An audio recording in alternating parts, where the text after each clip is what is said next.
ಮತ್ತು ವಿಜ್ಞಾನ ಕಾಲೇಜಿನ ನೂತನ ಕಟ್ಟಡದ ಉದ್ಘಾಟನೆ. ಈ ಕಟ್ಟಡದ ಉದ್ಘಾಟನೆಯನ್ನ ಹೊರಗೆ ನೋಡುವ ರಚನೆಯ ಚಿನ್ನದೊಂದಿಗೆ ಅರಿದು ನೋಡುವ ಕಬ್ಬಿಣ ಕೋಣೆ.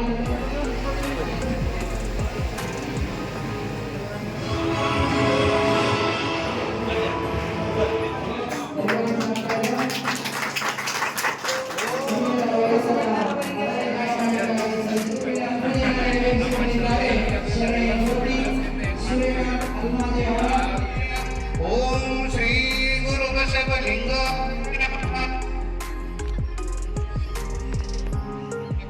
ಲೋಕಾರ್ಪಣೆಯನ್ನ ಮಾಡ್ತಾ ಇದ್ದಾರೆ. ಓಂ ಶ್ರೀ ಗುರು ಬಸವಲಿಂಗ, ಓಂ ಶ್ರೀ ಗುರು ಬಸವಲಿಂಗಾಯ ನಮಃ, ಓಂ ಶ್ರೀ ಗುರು ಬಸವಲಿಂಗಾಯ ನಮಃ. ಅಧಿಕಾರಿಗಳು ಹೌದು, IAS ಆಗಿತ್ತು, ವಿವಿಧ ಇಲಾಖೆಯಲ್ಲಿ ಬಹಳ ದೊಡ್ಡ ಹುದ್ದೆಯಲ್ಲಿ ಕಾರ್ಯ. ಅದೇ ರೀತಿ ಪೂಜ್ಯರಿಂದ ಮಾನ್ಯರಿಗೆ ಗೌರವ ಸತ್ಕಾರ.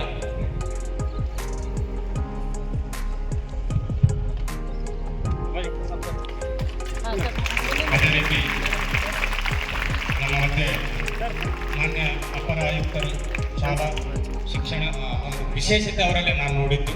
ಸ್ವತಃ ಅವರು ವಿಸಿಟ್ ಕೊಟ್ಟು ಎಲ್ಲ ಕಡೆ ನೋಡುವಂಥದ್ದು ಬಹಳ ವಿಶೇಷ ಅನಿಸ್ತು.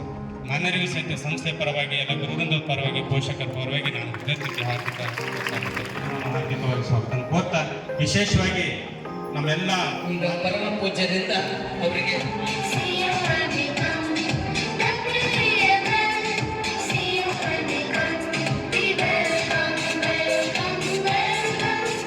ಭಾಗದಲ್ಲಿ ಶಿಕ್ಷಣವನ್ನು ಕೊಟ್ಟು ಇವತ್ತು ನಾಡು, ರಾಷ್ಟ್ರ, ಅಂತಾರಾಷ್ಟ್ರ ಮಟ್ಟಕ್ಕೂ ಮಕ್ಕಳು ಸ್ಪರ್ಧೆ ಮಾಡ್ತಾ ಇದ್ದಾರೆ ಅಂದ್ರೆ ಅದಕ್ಕೆಲ್ಲ ಮೂಲ ಕಾರಣರು ಡಾಕ್ಟರ್ ಚನ್ನಬಸವ ಪಟ್ಟದೇವರ ಆಶೀರ್ವಾದ, ಪರಮ ಪೂಜ್ಯ ಡಾಕ್ಟರ್ ಬಸವಲಿಂಗ ಪಟ್ಟದೇವರ ಪರಿಶ್ರಮ, ಪ್ರಯತ್ನ, ಆ ಒಂದು ಅಂತಃಕರಣನೇ ಇವತ್ತು ಗಡಿ ಭಾಗದ ಮಕ್ಕಳೆಲ್ಲ ಇವತ್ತು ಸಮೃದ್ಧಿ ಆಗಲಿಕ್ಕೆ, ಮಕ್ಕಳ ಭವಿಷ್ಯ ಉಜ್ವಲ ಆಗಲಿಕ್ಕೆ ಅಪ್ಪವ್ರ ದೊಡ್ಡ ಕೊಡುಗೆ. ಅದರಲ್ಲಿ ಒಬ್ಬರು ದೊಡ್ಡ ತತ್ವಜ್ಞಾನಿ ಹೇಳ್ತಾರೆ, ಒಬ್ಬ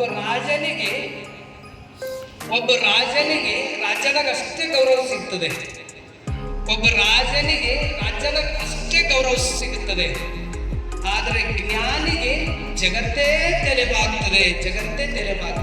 ಅಂತ ಜ್ಞಾನಿಗಳು ನೀವೆಲ್ಲ ಆಗ್ಬೇಕನ್ನೋದೇ ಅಪ್ಪಳು ಒಂದು ಸದುದ್ದೇಶ.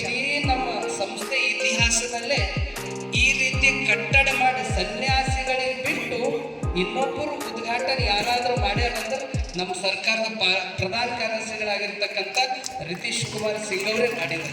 ಇಡೀ ಒಂದು ಗಡಿ ಭಾಗ, ನಮ್ಮ ರಾಜ್ಯದ ಗಡಿ ಭಾಗದಲ್ಲಿ ಇಷ್ಟು ಒಳ್ಳೆಯ ಒಂದು ಸಂಸ್ಥೆ ನಡೀತಾ ಇದೆ, 1,000 ಮಕ್ಕಳು ಇಲ್ಲಿ ಓದ್ತಾ ಇದ್ದಾರೆ, ಕನ್ನಡ ಮಾಧ್ಯಮದಲ್ಲಿ ಓದ್ತಾ ಇದ್ದಾರೆ ಅಂದರೆ ಅದು ತುಂಬ ಒಂದು ಹೆಮ್ಮೆಯ ಪಡೆಯುವಂಥ ವಿಷಯ.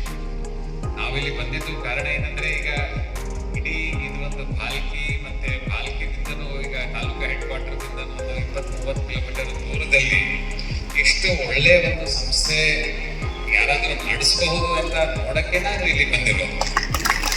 ಮತ್ತೆ ಅಲ್ಲಿ ಸ್ವಾಮೀಜಿಗೆ ಈಗ ಬೆಂಗಳೂರಲ್ಲಿ ಭೇಟಿಯಾದಾಗ ಅವರಿಗೆ ಕೇಳಿದೆ, ಈಗ ತಮ್ಮ ಸಂಸ್ಥೆಯಲ್ಲಿ ಈಗ ಪಾಲಿಕೆಯಿಂದ ಓದಿ ಮಕ್ಕಳು 40 ಮಕ್ಕಳು ಈಗ IIT ಪಾಸ್ ಆಗ್ತಾ ಇದ್ದಾರೆ ಅಂದರೆ, IIT ಪರೀಕ್ಷೆ ಪಾಸ್ ಆಗ್ತಾ ಇದ್ದಾರೆ. ತಾವು ಏನು ಮ್ಯಾಜಿಕ್ ಮಾಡ್ತಾ ಇದ್ದೀರಿ, ಯಾವ ರೀತಿ ಆಗ್ತಾ ಇದೆ? ನಮ್ಮ ಇಡೀ ಬೆಂಗಳೂರಲ್ಲಿ, ಮೈಸೂರಲ್ಲಿ, ಗುಲ್ಬರ್ಗದಲ್ಲಿ ಇಷ್ಟೆಲ್ಲ ದೊಡ್ಡ ಪಟ್ಟಣದಲ್ಲಿಯೂ ಸಹ ಸರ್ಕಾರಿ ಶಾಲೆಯಿಂದ ನಮಗೆ ಒಳ್ಳೆ ರಿಸಲ್ಟ್ ಕೊಡೋಕ್ಕೆ ಇಷ್ಟೆಲ್ಲ ಕಷ್ಟ ಆಗ್ತಾ ಇದೆ. ಯಾವ ರೀತಿ ತಾವು ಇದೆಲ್ಲ ಈಗ ಮಾಡ್ತಾ ಇದ್ದೀರಿ, ಅದು ನಾವು ನೋಡೋಕ್ಕೆ ಬಂದಿರೋದು ಇಲ್ಲಿ. ಆದರೆ ನೋಡಿದರೆ ಅದು ಒಂಥರ ತುಂಬ ಒಂದೇ ಸೆಂಟೆನ್ಸಲ್ಲಿ ಹೇಳ್ಬೇಕಾದ್ರೆ ಅಂದರೆ ಅದೊಂದು ಸೇವೆ ಭಾವನೆ ಇದೆ. ಸ್ವಾಮೀಜಿಗಳು ಇಷ್ಟೆಲ್ಲ ಸೇವೆ ಭಾವನೆಗಳಿಂದ ಇಷ್ಟೆಲ್ಲ ಕೆಲಸ ಮಾಡ್ತಾ ಇದ್ದಾರೆ. ನಿಷ್ಕಾಮ ಸೇವೆ ಅಂತ ಏನು ಹೇಳ್ತೀವಿ, ಅದರಿಂದನೇ ಇಷ್ಟೆಲ್ಲ ಫಲ ಬರ್ತಾ ಇರೋದು. ಎಲ್ಲ ವಿದ್ಯಾರ್ಥಿಗಳು ತುಂಬ ಒಳ್ಳೆ ರೀತಿಯಿಂದ ಇದನ್ನ ಲಾಭ ಪಡಿತೀರಿ ಅಂತ ಹೇಳುತ್ತಾ ತಮ್ಮೆಲ್ಲರಿಗೆ ಇನ್ನೊಮ್ಮೆ ತಮ್ಮೆಲ್ಲರಿಗೆ ವಂದಿಸಿದ ನಾನು